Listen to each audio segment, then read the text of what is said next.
Kasako Media, tunaangazia maisha, tunaandika kesho.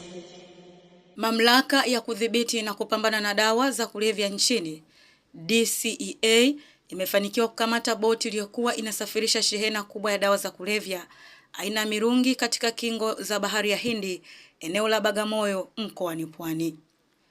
Operesheni hiyo ilifanyika Aprili 14, 2026, imewezesha kukamatwa kwa vifurushi zaidi ya 1062 vya mirungi pamoja na watuhumiwa 4 wanaodaiwa kuwa ni raia wa Mombasa nchini Kenya. Kwa mujibu wa taarifa ya DCEA, watuhumiwa hao walikuwa wakiingiza mzigo huo nchini kwa lengo la kusambaza katika jiji la Dar es Salaam. Akizungumza na waandishi wa habari mara baada ya operesheni hiyo, Kamishna Jenerali wa DCEA, Areta Sirimo, amesema mamlaka hiyo itaendelea kuimarisha doria na operesheni maalum baharini na nchi kavu ili kukabiliana na biashara haramu ya dawa za kulevya.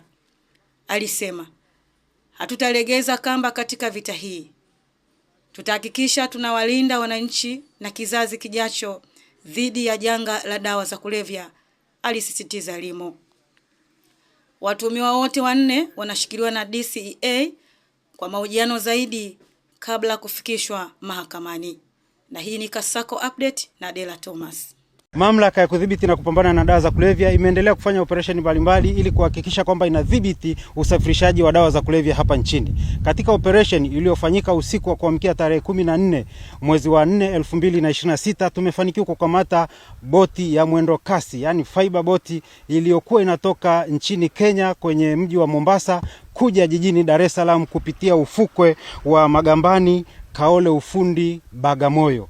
Katika boti hii tumeweza kukamata viroba 18 vilivyokuwa vimejaa mafurushi ya mirungi, ikiwa na vifurushi takriban 1062 vilivyokuwa vimejazwa katika viroba hivyo. Hata hivyo, tumeweza kukamata watu 4 kuhusiana na usafirishaji wa dawa hizo za kulevya, ambapo wa kwanza ni Jamali Ali Faki mwenye umri wa miaka 35, mkazi wa Tanga. Wa pili ni Shali Omari Salim mwenye umri wa miaka 28, mkazi wa Tanga. Watatu ni Sebastiani Protasi Shirima mwenye umri wa miaka 28, mkazi wa Temeke jijini Dar es Salaam. Na wanne ni James Michael Kimaro mwenye umri wa miaka 27, mkazi wa Buza jijini Dar es Salaam.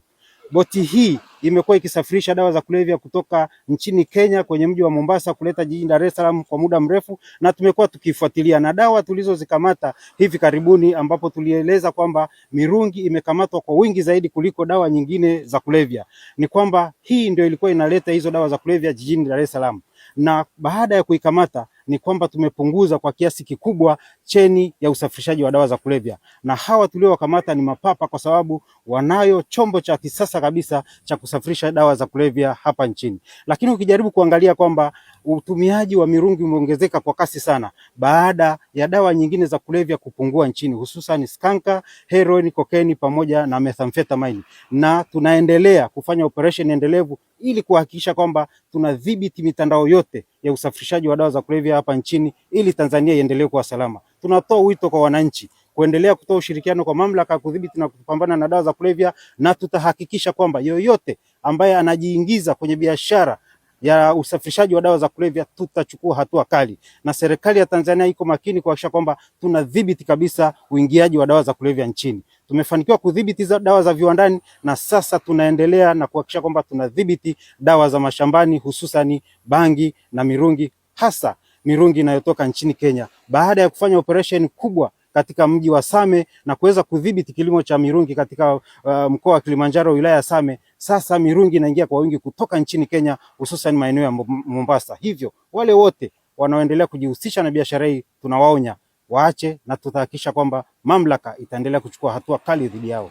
Hivi vifurushi tulivyovikamata takriban zaidi ya 1000, ni kwamba kila mtu anaagiza kwamba unakuta vifurushi fulani vinaenda Temeke, vingine vinaenda Kariakoo, vingine Kinondoni, vingine vinabaki Bagamoyo hapa, na vingine maeneo mbalimbali. Kwa hiyo dawa zile wakati zinasafirishwa kutoka nchini Kenya, kila mtu anakuwa na vifurushi vyake, ambapo vikishafika hapa nchini, vikishaingia vinagawanywa, sasa kila mmoja anachukua kulingana na alivyoagiza. Kwa hiyo ndio maana unakuta vifurushi vile vina majina tofauti tofauti kulingana na wale walioagiza. Mtandao ni mkubwa wa usafirishaji wa hii mirungi kutoka nchini Kenya, kutokana na kwamba ongezeko la watumiaji limeongezeka baada ya hizi dawa nyingine kukosekana. Wameona sasa wakimbilie kwenye mirungi.